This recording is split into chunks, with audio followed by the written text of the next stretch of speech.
Hey everyone, it's Chandru. Welcome to the channel, and today we'll be doing our first quarterly recap of the Fantasy Football Blaster Box Challenge.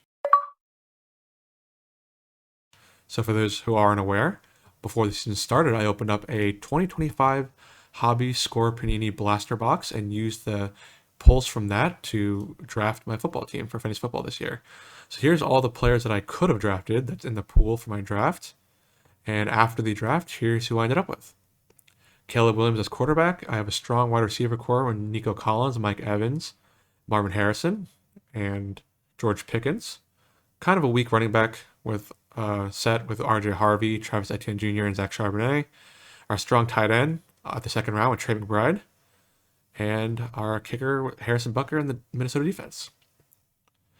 I did get a draft grade, the lowest draft grade of the teams, with a D minus here at the bottom. And I think I was projected to win one game out of all 15 matches this season. So let's see how I did. Quick summary. This is a paid money league for the Yahoo Public League for $50. Not too much, but I figured just about what I paid for the blaster box to see if I can make my money back. It is half PPR with 4-point touchdowns. So week one, we have our matchup here. I was projected to lose 115 to 103, but ended up squeaking out a win 101 to 62. So let's see what we have here. We have Caleb Williams with 24 points for 2 touchdowns, 200 passing yards. Definitely my highest scored player. And surprisingly, Travis Etienne Jr. kind of surpassed his projected point totals for 17 points. It helped out that the other team unfortunately had Xavier Worthy, who was injured, I believe, in the first quarter, so he had 0 points. And then basically underperformers from the entirety of the rest of his team. So happy to cheat out a win.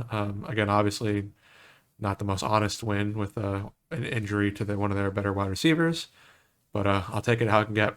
Trying to beat the projected record of 1-14 for the season. And week two, not looking as good. So projected to win 106 to 95, but unfortunately I lost after that one. Even though he had Joe Burrow with only 7 points, he had some really big hitters with James Cook 26 points and Amon-Ra St. Brown. On my side of the board, kind of about average. Let's see. A little underperforming, but mostly for my running back, Zach Charbonnet. I didn't trust R.J. Harvey for this week because he kind of underperformed week one. So put him in on a gamble. Unfortunately, didn't pay off. And the same for Marvin Harrison Jr. Projected 13, only scored about 3, 4. So what can you do? You win some, you lose some. I guess it's kind of getting back at me for cheating out week one. Yeah, a little bit unfortunate, especially since I was projected to win this one, but nothing you do. 1-1. Week three, I was projected to lose by about 12 points, 114 to 102. Great week for my team. Caleb Williams with 4 passing touchdowns, almost 300 yards, as well as 30 points from the Minnesota defense. Man, look at this. 4 sacks, 2 interceptions, 3 fumble recoveries, 2 touchdowns, and only 7 to 13 points allowed. So that is a great performance by my defense. I think the best performance I've ever had in fantasy football for a defense. Other notable heroes are Nico Collins, scored 18 points, touchdown and 104 yards on 8 catches. And again, just kind of some underperforming by the other team.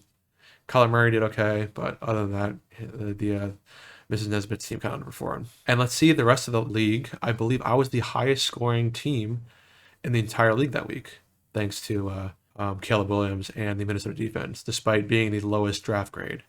So good to see. And with this win, I officially passed the projected win total of 1-14. And let's go to week four. So week four, it was supposed to be projected to be a little bit closer. Unfortunately, I lost this one by about 13 points.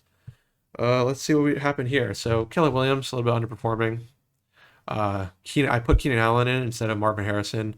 Marvin Harrison kind of burned me in the past couple of weeks. So put Keenan Allen in. He had a good start to the season with 16, 14, 16. So assumed against the New York Giants he'd have a good game, but unfortunately only scored 6 points. George Pickens really kind of balled out, 29 points, but unfortunately couldn't single-handedly carry my team to victory. On the other side, he had Puka Nacua, who's obviously been popping off all season, just kind of crazy, and Patrick Mahomes, of course, 27. And this is going to be a hard team to beat regardless, unless again I was firing on all cylinders. Let's show the bench. Again, R.J. Harvey and Marvin Harrison did kind of, maybe eat my words, scoring 15 points and 17 points. But I believe RJ Harvey hasn't really done much other than that last game. So I don't know how consistent he'll be going forward and whether or not I want to kind of slot him in over Charbonnet. But we'll see. And that's where we're at. So we're at week 5. Week 5, I kind of got lucky again. Um, I had to switch out my quarterback because Caleb Williams was on bye week. But along with that was basically half of my opponent's team. We have Rome Odunze, Josh Jacobs, Jordan Love, Romeo Dubes, and Kenneth Gainwell on bye. So I had 2 people on bye. Well, I guess 1 because Jaden Reed's on IR. So I only had one of my quarterback on bye, and he had basically half of his roster. So lucky for me.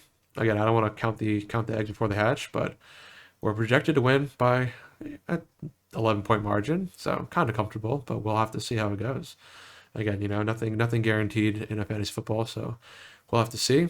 Again, do I want to keep? I swapped Marvin Harrison back into the starting lineup, and let's see, put Keenan Allen back on the bench for now. RJ Harvey's still on the bench. I don't know if I trust him after just that one breakout game. Again, scoring 7 points, 2-3. I didn't watch the Broncos game, so I'll kind of read up on him and see how his performance was. If he got kind of lucky on a breakthrough run, or if he was got consistent workload. But yeah, so looking forward to week 5. And I guess stay tuned the next 4 weeks for another recap. You can also see my weekly recaps on my YouTube Shorts instead of this long form video.